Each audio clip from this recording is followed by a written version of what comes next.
महाराष्ट्र के पूर्व मंत्री व एनसीपी के कदावर नेता बाबा सिद्दीकी की देर रात हुई गोली मारकर हत्या पूरे देश में शोक की लहर व्याप्त है। बिहार के गोपालगंज में उनके पैतृक गांव में भी सन्नाटा छा गया है। महज 10 साल की उम्र में उनके पिता ने रोजगार को लेकर कोलकाता में फेरी का काम किया। उस फेरी की दुकान में ही ताला चाबी बनवा लो भाई चिल्ला चिल्ला कर कहते थे। शायद यह कोई नहीं जानता था कि यह फेरी वाला नहीं बल्कि एक मशहूर हस्ती का पिता बनेगा, जिसका बचपन तंग गलियों में फेरी लगाते गुजर रहा था। वह आने वाले दिनों में कोहिनूर का खदान साबित होगा। आज से लगभग 50 साल पहले बिहार के लिए कोलकाता ही रोजगार पाने का सुगम शहर था। गोपालगंज जिले के मांझा शेखटोली के उस बालक का मन कोलकाता में भी नहीं लगा और वह 2 साल बाद ही आर्थिक राजधानी मुंबई की ओर चल पड़ा। हम बात कर रहे हैं अपराधियों की गोलियों के शिकार हुए महाराष्ट्र के पूर्व मंत्री बाबा सिद्दीकी के पिता अब्दुल रहीम सिद्दीकी की। मुंबई में अब्दुल रहीम को वहां दूर के रिश्तेदार असरार सिद्दीकी का सहयोग मिला। शांता क्रूज में कमरा लेकर रहने लगे। उसने कुछ दिनों तक फेरी करने के बाद red watch and radio repairing house के नाम से एक दुकान खोल लिया। उम्र बैठा नहीं रहता है। शादी हुई उस रहीम के आंगन में एक कोहिनूर ने जन्म लिया। अपने उस कोहिनूर को अब्दुल रहीम ने बाबा सिद्दीकी का नाम दिया। बाबा सिद्दीकी की वर्ष 2018 में गोपालगंज जिले के अपने गांव मांझा आए थे। मांझा में आने के दौरान गोपालगंज निवासी विजय तिवारी से चर्चा के दौरान बाबा सिद्दीकी ने अपने पुराने दिनों की कुछ बातें बताई। उन्हीं बातों को विजय तिवारी बताते हैं कि जब से बाबा सिद्दीकी का जन्म हुआ, रहीम की दुकान चल पड़ी। बाबा सिद्दीकी जब मुश्किल से 4 साल के थे तब उनके पिता रहीम ने बांद्रा पश्चिम में 550 वर्ग फीट का अपना मकान ले लिया। वही बांद्रा जहां पूरी की पूरी बॉलीवुड बस्ती है। सलमान, शाहरुख, आमिर सहित तमाम हीरो, हीरोइन, प्रोड्यूसर आदि रहते हैं। धीरे धीरे बाबा सिद्दीकी भी समझदार हुए। पढ़ाई के साथ पिता के धंधे में हाथ बटाने लगे।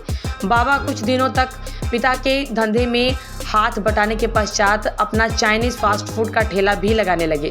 सड़क किनारे चाइनीज़ फास्ट फूड का ठेला लगाते लगाते मैट्रिक की परीक्षा भी पास कर ली। लेकिन बाबा के मन तो कुछ और भी सपना पल रहा था।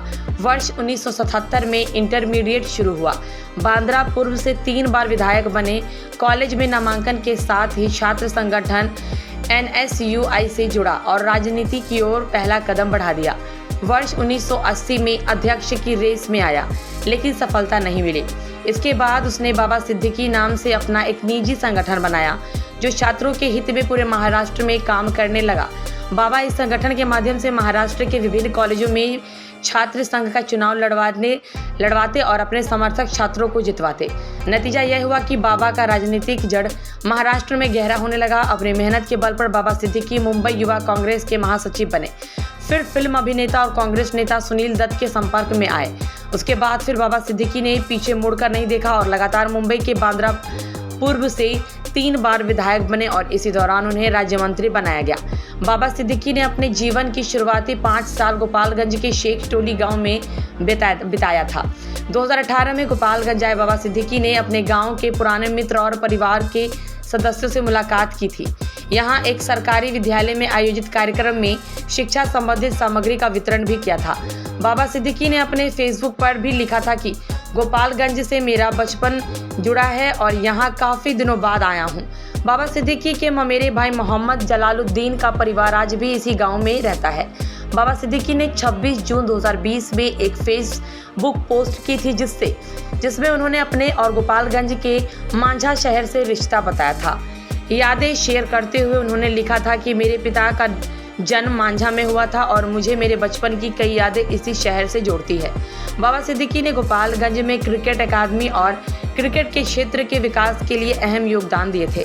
शिक्षा से जुड़ी हुई बात हुई या फिर क्रिकेट के विकास की बात हो, गोपालगंज के खिलाड़ियों को हमेशा मदद करते थे। आज उनकी हत्या की खबर पाकर शेखटोली गांव में सन्नाटा पसरा हुआ है। बाबा सिद्दीकी का यूं ही चला जाना, ये सब तो एक तरह से रुला गया है। किसी को यकीन तक नहीं हो पा रहा है कि वो आज हमारे बीच में नहीं है। अपराधियों ने उन्हें गोलियों से छल्ली करके उनको मौत के घाट उतार दिया है।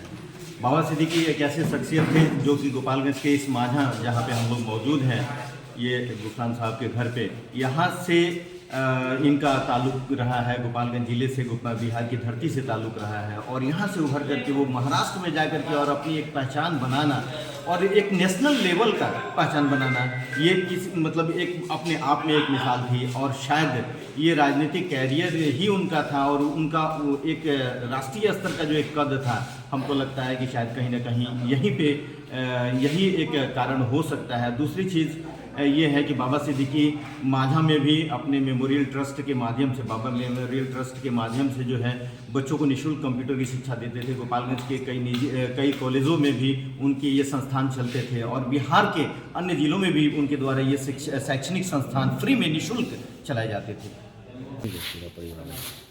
क्या कहेंगे, ये देश के लिए एक बहुत बड़ी क्षति है और ख़ासतौर पे हम गोपालगंज वासियों के लिए माझा में आप मौजूद हैं, उनके अपने परिजनों के यहाँ, गुफरान साहब के यहाँ, इमरान साहब के यहाँ, तो ये एक बहुत बड़ी क्षति है और इस क्षति की पूर्ति कर पाना मतलब बहुत ही दुखदायी है।